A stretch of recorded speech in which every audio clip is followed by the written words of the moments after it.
Hello and welcome to New Filmmakers Los Angeles. I am here with the dream team here. We're spreading ourselves from California to New Jersey to Austin, Texas.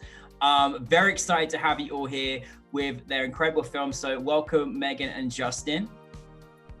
But if you haven't seen, If You Ever Hurt My Daughter, I swear to God, I'll let her navigate her own emotional growth. Here, take a look at the clip. Here's a goddamn deal, Jackson. By all means, nervously come over to our house with weird flowers, pick Raina up, and show her a nice time. But know this. At every moment, I am watching myself and actively resisting my ingrained urge to infantilize my daughter and deny her a normal and healthy evolution into mature adulthood. Got it? Good. Meghan, Justin, thank you so much for being here today. Thank you for having us. Thank you for having us. Yeah, this is great.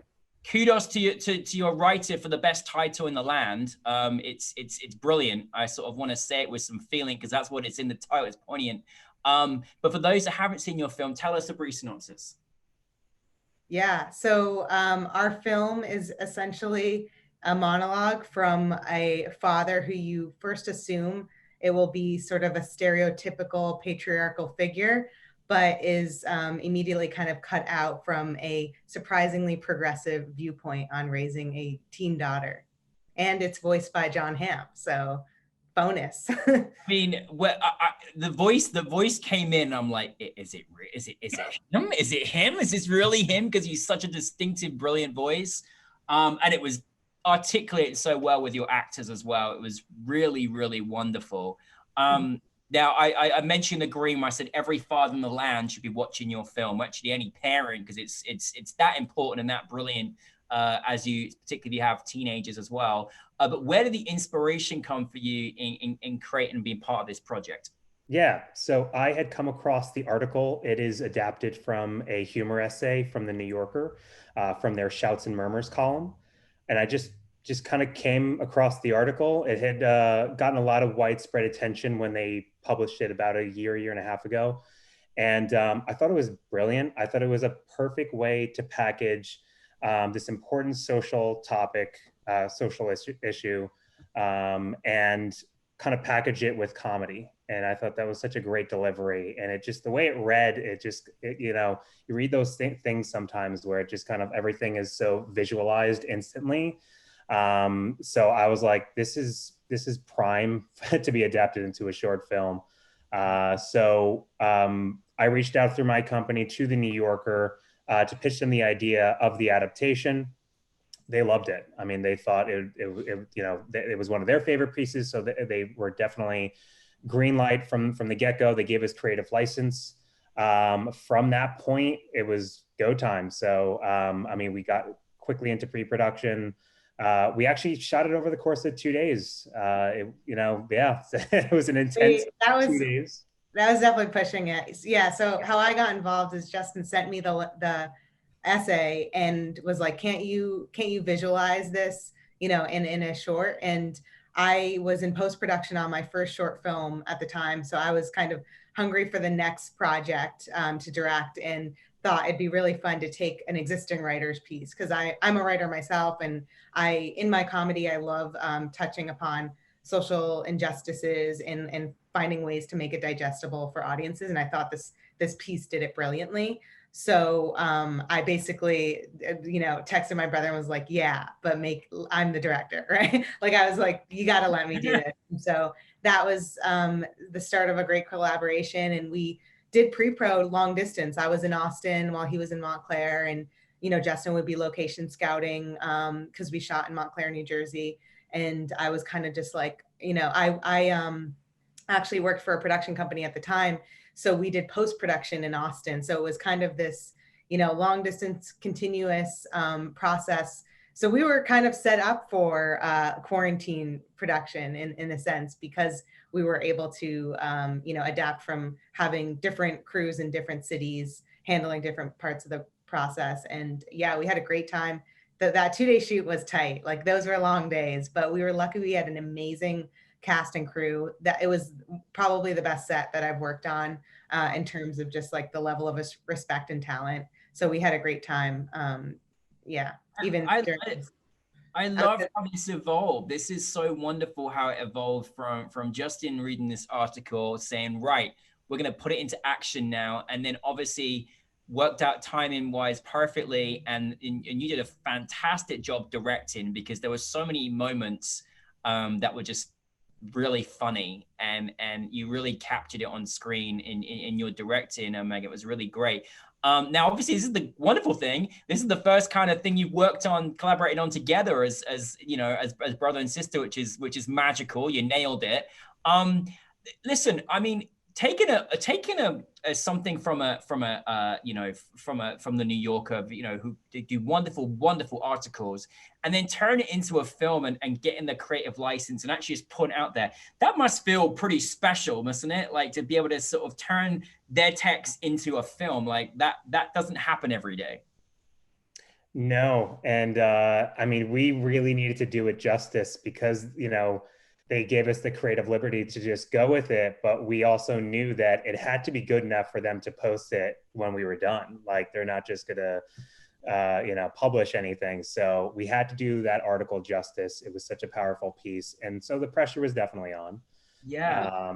But from the get-go, things, as Meghan said, like, there was kind of a rhythm, and things kind of very much fell in place, like I've never seen on any other production. So I'm glad that we both experienced that on our first project together. So yeah, I mean, once we started storyboarding, we saw how things were going to come together, and how, you know, Meghan's specialty with comedy, like that, you know, really helped to shine this through. Meghan, you did a great job in just like, I don't know, just some of the shots of the actors and the way it was captured. Like, it was just, there were so many moments that were funny, even just the way it was just montaging through all the different guys. It was just funny to watch. Like, I really loved it. For you, obviously coming from a comical background, and you know, writing as well, and being from having that experience, like, how do you work with your actors? Like, do you kind of let them play? Do you kind of like work with them on different styles of how to sort of project it? How do you work as a director? Yeah, so this was an interesting piece because we weren't recording any audio on set. The voiceover was recorded separately. So really it was all in, you know, physical movements and expressions on the face.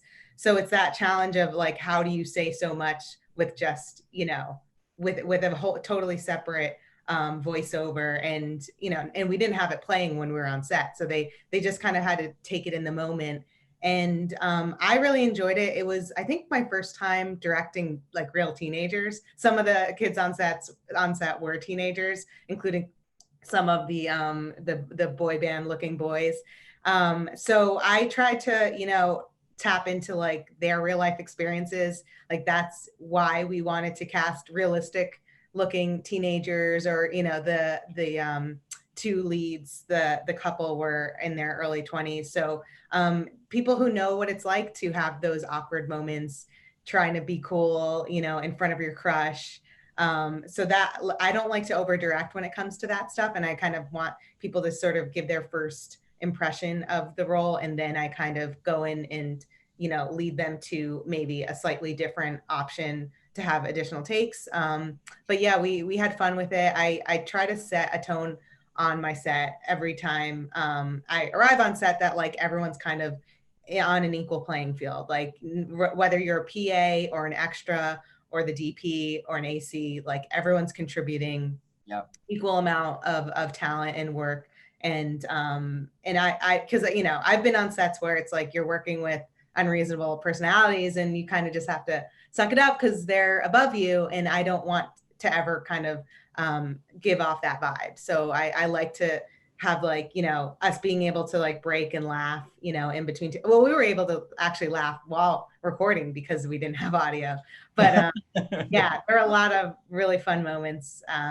So that's kind of my approach. Yeah. Well, it looked like a very fun experience to be on set with, you know, because it was just naturally very, very funny. I love how you got some obviously emerging, you know, filmmaking talent, you know, on the screen. And then you have a very, very well established voice of God, voice of reason, voice of the Father which was also amazing too. How did you involve the wonderful John Hamm with the wonderful voice that he gave us? Because that voice was distinctive from the first beat. It was amazing.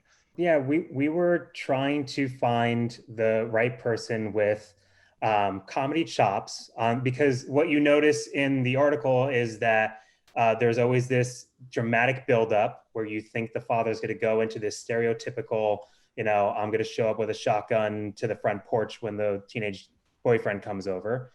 But then he goes into this really progressive turn. So we needed somebody with that dramatic build, but that would be able to kind of go into this kind of more comedic, lighthearted, more progressive direction. So it was kind of a fine balance. So in the process of researching, actually our older sister was doing some associate producing on this as well. She pitched John Hamm. And because of the fact that he's clearly well known for dramatic roles, but he's a massive fan of comedy, and he does comedies as well. And through Meghan's comedic comedy circles, especially when she was in the New York scene, she knew that John was right. Meghan can. Yeah, he was always kind of one of those guys who's like game to show up to like a basement to do a monologue for a comedy show, an improv show or something like that. So I knew he had done some fun weird stuff. I know he, like Kristen Shaw, had a going away when she was moving to LA. She's a comedian, and he showed up in an Big Apple costume and was like silent the whole time. So we knew he had a clever sense of humor when it came to that kind of stuff. And so we figured like he would probably be game for something like this. And I understand that, we're indie filmmakers, and he was, so we got really lucky there. We also knew that he was a New Yorker fan. He had done, the New Yorker has a series where they get a celebrity actor and they put him in front of a cartoon with no caption. It's like, and they caption it based on the illustration. So he's done that. And so we already kind of knew he was a fan of the New Yorker. So we just kind of leveraged the fact that it was for the New Yorker and it was a great piece. And his agent just, thought it would be something he would love. And it was, yeah. What a great talented family you've got as well. And credit to your other sister as well. It's amazing. Yeah. Well, I think one of the most, it's what has been really comical and really, really funny. I also thought there was just a nice little, kind of tone in there as well, that you feel like if testosterone didn't get in the way of most fathers, this is maybe what they would say, and I really love that kind of element, because I almost felt like, goodness me, any father going for it should watch this first. You know what I mean? Like, it was good. Was that kind of something that you also was just aware of, that you kind of wanted to articulate in your film as well? Because, teenagers just being teenagers sometimes, and it's very tougher on for young teenage girls with their fathers, for sure. Mm-hmm.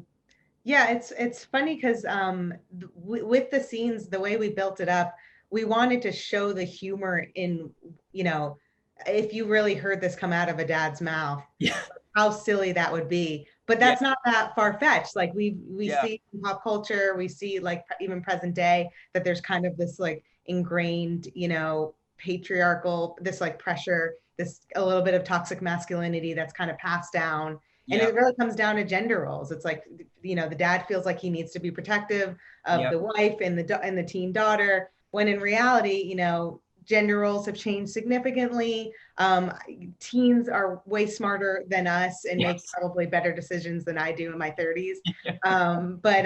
So it is nice to kind of show that. We're like, it's kind of like show instead of tell. And we were, trying to find ways to even like kind of sneak jokes on screen as well, like with the Post-its. Yes. Like, like this dad needs a reminder that his daughter and wife are not his property. Yes. Like, how silly would that be if that was a process for a dad of a teen daughter?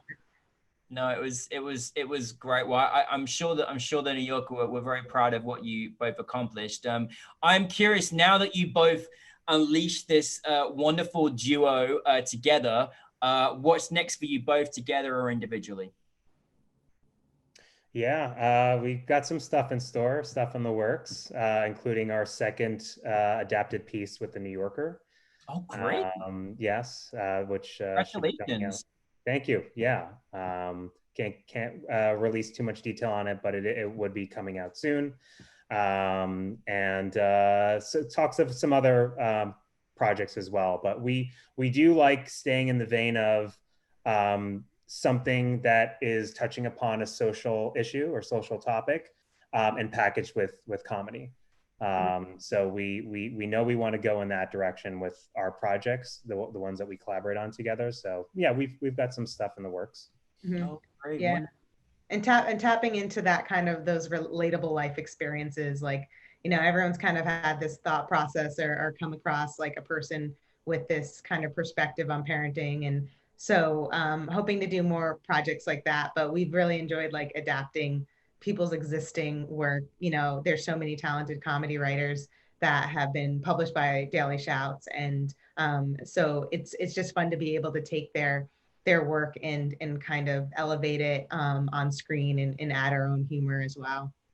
Oh, fantastic. Well, just to finalize on, I just want, I mean, I'm so glad because I feel like you had an idea and you went with it and you made it actually happen. And I think so many people out there have creative ideas and they may think about it and never follow through with it, etc. And I'm so glad that you actually just made this happen and just entertained and educated us all. It was wonderful. But for anybody else out there that does want to kind of follow in your footsteps, do you have any advice individually that you could share that maybe you kind of supports you in your journey as a creative person? Yeah, I mean, I would say collaboration is key, and building relationships in this industry is obviously key. So, I mean, if you want to make anything, even the simplest thing, find people that you mesh well with, that you guys are going to kind of work and create off of each other, and everybody kind of that motivation is like on the same shared thread. Like you want to find those like-minded, passionate filmmakers, and that's your circle. And everybody comes up together, everybody helps out each other. So if you can find that, that's great. That's home run. And you have your circle that you can collaborate with. I would say that's probably the most valuable thing. And always be a student. After 12 years of being in this industry, I tell people all the time, I'm like, I'm still learning. I still have my mentors. I still have people that I go to and ask questions. Like it's, yes, the classic theories in film, and there's always going to be those tried and true things, but things are also evolving. The platforms, like everything's evolving. So I can't imagine you can consider yourself an expert in really anything. Yeah. So like, I just always be a student, always be hungry to learn. Mm-hmm. Justin, and for you, Megan? Yeah. So what we learned for sure on this project, like at every step from asking for the permission to do it to asking John Hamm's agent to lend his voice, don't be afraid to ask. Don't let the fear of rejection stop you from, just putting it out there and seeing, because you have nothing to lose. Like as a filmmaker starting out in your career, like you really don't have anything to lose. I've learned that, I host a comedy show and other projects where I email people way above my pay grade, way above my experience. And you just sort of like let it, wash off your back if people say no, because, the fifth person might say yes. So definitely kind of keep at it. You have to be persistent. Same with, distribution. My first short got a ton of rejections and then a handful of yeses, and that doesn't need to be your only validation. So just know that, if you're passionate about it and persistent, eventually you'll wear some people down and people will be like, all right, yeah, this person has a good idea. Oh, that's great. You're like a perfect combination, both of you together. I'm so glad you're going to be making more together. It's really exciting. But no, congratulations to, both of what you achieved thus far in your career and for your inspiration. And thanks for just, turning something, turning an article that was wonderful into a film. And, I love that you're so passionate about, focusing on injustices, and that's going to be part of your film, as well as, great comedic styles as well. So thank you to Megan, and thank you to Justin, and we're looking forward to seeing much more of your works. Thank you both very much. Thank you. Thank you again for having us. This has been a wonderful experience. Thanks, Danny. We appreciate it.